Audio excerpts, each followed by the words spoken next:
Assalamualaikum warahmatullahi wabarakatuh.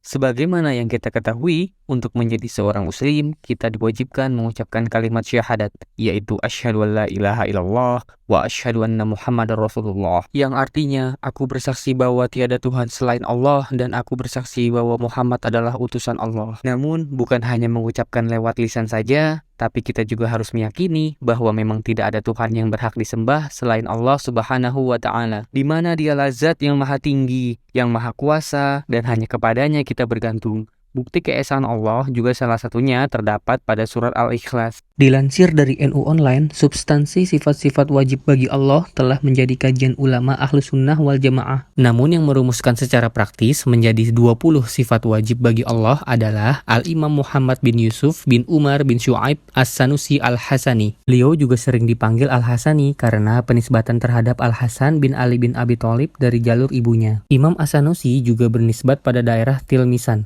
Imam As-Sanusi merupakan ulama terkemuka dengan keilmuan multidisipliner, pakar ilmu hadis, ilmu kalam, ilmu qiraah, ilmu mantiq, dan lain sebagainya. Menulis kitab Al-Barahain, di dalamnya Imam As-Sanusi mengatakan, maka di antara sifat wajib bagi Allah, Tuhan kita yang Maha Agung dan Maha Perkasa adalah 20 sifat. Di antaranya adalah wujud artinya ada, qidam berarti terdahulu, baqo berarti kekal, mukhalafatulil hawadisi, sifat ini berarti berbeda dengan semua makhluk. Qiyamuhu binafsihi artinya berdiri sendiri, wahdaniyah berarti Maha Esa, kudrot berarti berkuasa, irodat artinya berkehendak, ilmu artinya mengetahui, hayat artinya hidup, sama artinya mendengar, baswar artinya melihat, kalam berarti berfirman, qadiron berarti maha kuasa, muridon artinya maha berkehendak, aliman berarti maha mengetahui, hayyan artinya maha hidup, sami'an artinya maha mendengar, basiron Allah Subhanahu wa Ta'ala bersifat maha melihat, mutakaliman artinya maha berkata-kata.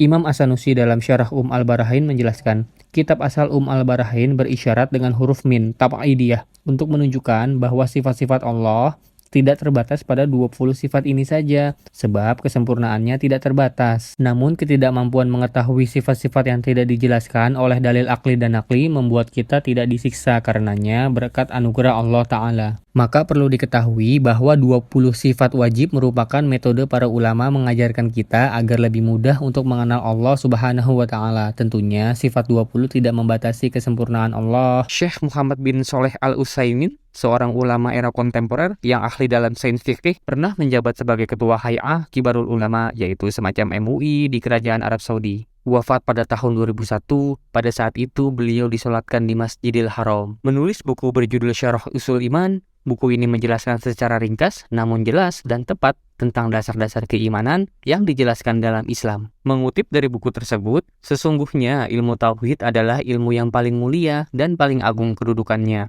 Setiap muslim wajib mempelajari, mengetahui, dan memahami ilmu tersebut karena merupakan ilmu tentang Allah Subhanahu wa Ta'ala, tentang nama-namanya, sifat-sifatnya, dan hak-haknya atas hambanya. Maka dari itu, pentingnya kita memahami akidah dengan baik dan mempelajari tauhid dengan benar agar ikrar kita yang menyatakan bahwa tidak ada Tuhan selain Allah itu nyata. Bagi seorang muslim yang telah beriman dan meyakini tidak ada Tuhan selain Allah, maka beruntunglah kita, karena jika dalam hati kita masih ada iman, walaupun seberat biji sawi, pasti kita akan masuk surga. Hadis riwayat Bukhari dan Muslim. Perlu diketahui, redaksi full hadis tersebut ialah dari Abu Sa'id Al-Khudri radhiyallahu anhu dari Nabi Shallallahu alaihi wasallam. Ia bersabda, penghuni surga akan masuk surga dan penghuni neraka akan masuk neraka.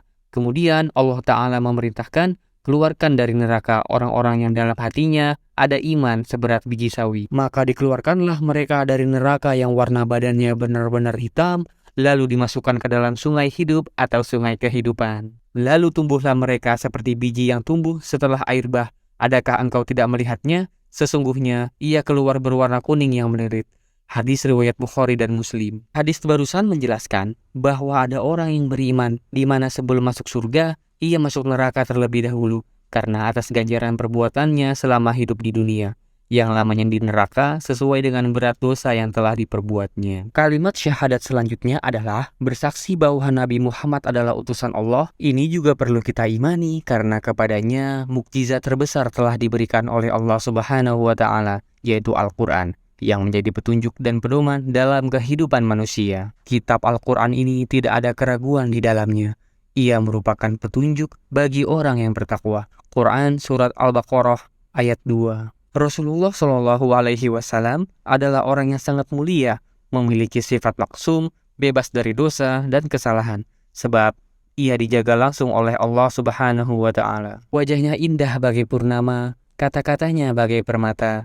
Manusia sempurna yang selalu kita panjatkan sholawat serta salam kepadanya, dan kita juga selalu berharap syafaat darinya. Dilansir dari NU Online, barangkali kasih sayang Nabi Shallallahu Alaihi Wasallam paling indah pada hari kiamat adalah syafaatnya kepada seluruh makhluk saat mereka memohon ingin segera dihisab. Para ulama sepakat menyebut syafaat itu adalah syafaat uzma atau syafaat paling agung. Disebut paling agung karena meliputi seluruh makhluk, mulai dari generasi pertama hingga generasi terakhir. Tak terkecuali orang-orang kufur dan ingkar kepada Allah. Berkat syafaat itu, mereka pun lekas dihisab. Sebagaimana ringkasan dari hadis sahih yang panjang adalah, pada hari kiamat di padang mahsyar, pada saat itu seluruh manusia dikumpulkan dan kepanasan. Lalu mereka meminta kepada Nabi Adam agar memohon pertolongan kepada Allah agar cepat diselesaikan urusan ini.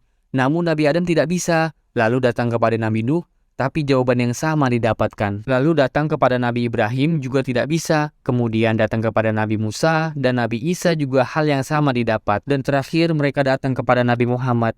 Maka Rasulullah bersujud kepada Allah. Allah menghendaki dan hisab pun berlangsung. Kesimpulannya adalah kalimat syahadat jika hanya kita ucap melalui lisan saja tidaklah sempurna, maka kita harus meyakini karena berkaitan dengan akidah sebagai seorang muslim. Di dalamnya juga terdapat kalimat tauhid, yang mana kita mengakui bahwa tidak ada Tuhan yang berhak disembah selain Allah dan Nabi Muhammad sebagai utusan Allah yang perlu kita ikuti arahannya untuk mencapai surganya Allah. Amin ya rabbal alamin. Wallahu a'lam bishawab. Wassalamualaikum warahmatullahi wabarakatuh.